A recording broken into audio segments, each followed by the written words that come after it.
Jeg vil nu vise, hvordan man i programmet GeoGebra kan lave en parabel, hvor man kan justere på værdierne for henholdsvis a, b og c.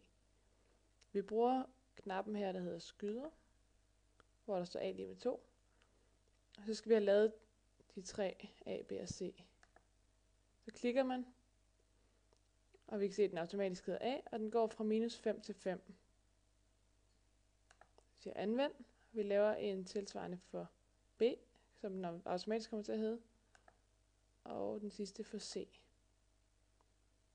Så er de på plads, og vi kan se, at de alle sammen står på 1 i udgangspunktet. Hvis vi rykker den her til siden, så kan vi se, at værdien ændrer sig helt ned til -5 og op til 5.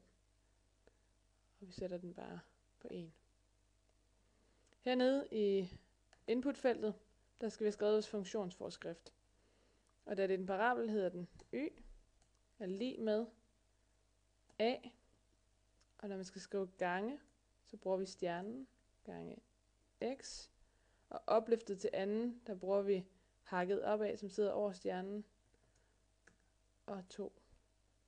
Så a x i anden plus, så har vi b gange x og plus c. Vi klikker enter, ser hvad der sker, og der har vi vores parabel.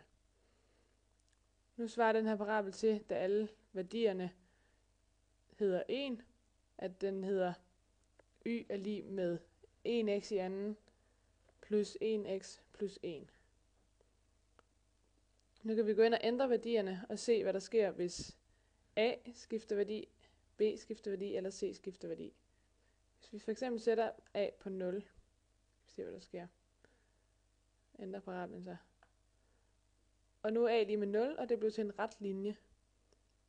Nu svarer det til, at der står y er lig med 0x i anden plus 1x plus 1.